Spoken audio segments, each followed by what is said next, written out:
Imagine this. You're standing in the middle of a bustling city, and you can see everything happening around you. People walking, cars honking, the sun shining, everything seems just fine. But suddenly, a terrible event occurs. An innocent person is caught in the crossfire of violence. In that moment, you feel a deep question stir in your mind. Why does evil exist? Why does suffering happen to those who don't deserve it? This is the problem of evil, a question that has haunted philosophers, theologians, and even ordinary people like you and me for centuries. It's a paradox that challenges the idea of an all-powerful, all-good God. If God is all-powerful and all-good, then why does evil exist in the world? Let's break it down. If you think about it, this isn't just an academic question. This is a question that touches the very heart of human experience. From the moment we wake up to the time we go to bed, we witness the struggle between good and evil everywhere. In the wars that rage across the world, the natural disasters that destroy lives, and the heartbreaking personal tragedies that can leave us questioning everything. So, let's start by unpacking the core of the problem. If God is all-powerful, then he has the ability to stop all evil. If God is all-good, then he would want to stop evil. But evil exists. So, what does that mean? The logical problem of evil. Let's start with the classic logical problem of evil, a philosophical dilemma that has been around for centuries. The ancient philosopher Epicurus posed the challenge this way. Is God willing to prevent evil but not able? Then he is not omnipotent. Is he able but not willing? Then he is malevolent. Is he both able and willing? Whence then is evil? It seems like a simple argument, doesn't it? If God is both all-powerful and all-good, how can evil exist in the world? For many, this seems like a logical contradiction. Either God isn't really all-powerful, or he isn't really all-good, or perhaps he just doesn't exist at all. Now, imagine you're looking at the night sky. You see the stars shining brightly. But then you notice one dark spot, a tiny black hole that doesn't let any light escape. This dark spot symbolizes the evil in the world.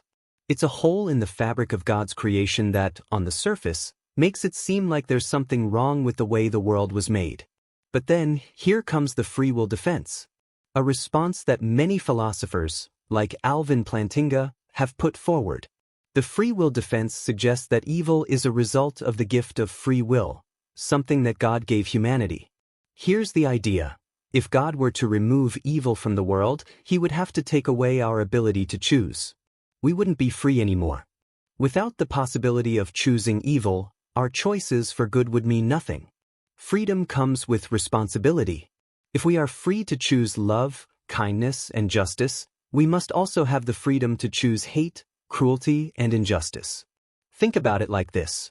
Would you rather have a friend who loves you because they are forced to, or one who loves you because they choose to? The second one feels a lot more meaningful, right? So, in a sense, free will makes our moral choices matter. But this still doesn't quite solve the problem.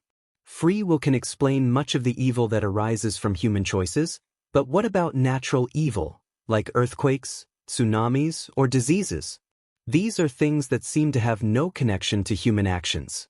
The Soul-Making Theodicy. This is where the Soul-Making Theodicy comes in.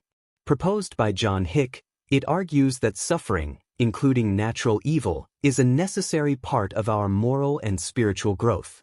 In other words, God allows suffering because it helps us develop virtues like courage, compassion, and resilience. Just like athletes need to endure intense training to build strength, we need suffering to build our character. Think about it. Could we truly appreciate joy without knowing pain? Could we know courage without facing fear? Hick suggests that God's purpose for allowing suffering is to give us the chance to grow and become better people, able to choose good and love unconditionally. But here's the catch. Soul-making doesn't mean that every moment of suffering has a clear, obvious purpose. It just means that suffering has the potential to shape us in ways that would be impossible without it. Still, this doesn't eliminate the pain. What do we say to the mother who loses her child in a senseless act of violence, or the victim of a natural disaster who never had the chance to become a stronger, more compassionate person?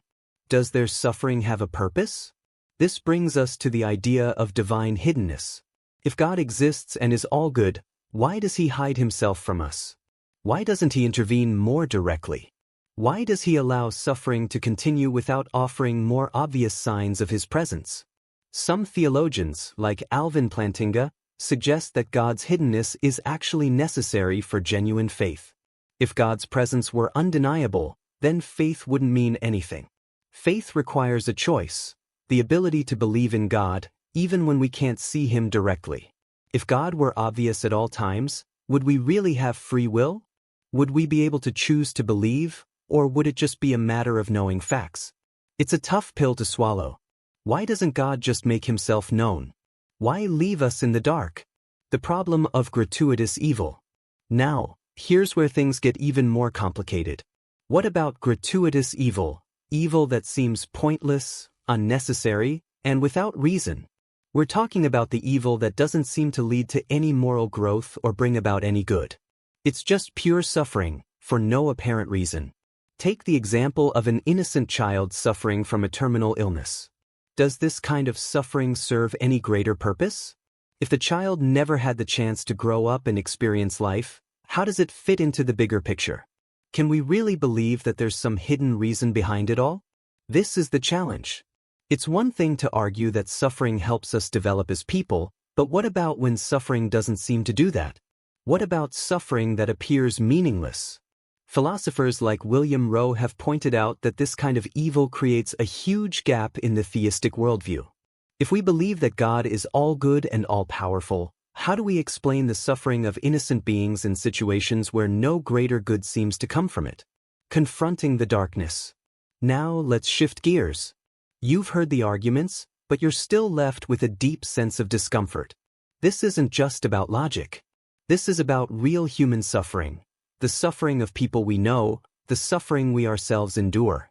When we look at the world, how can we possibly believe in a benevolent God when evil seems so rampant, when injustice is so pervasive, and when so many innocent people suffer?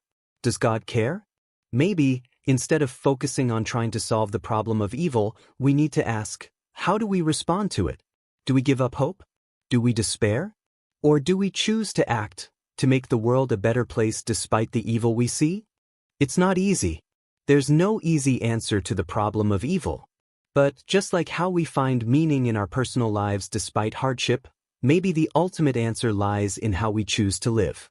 Perhaps we can't always understand the darkness in the world, but we can choose to bring light into it.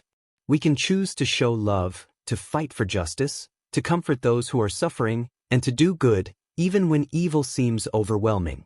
Maybe that's where the true test lies, not in understanding why evil exists, but in deciding how we will respond to it.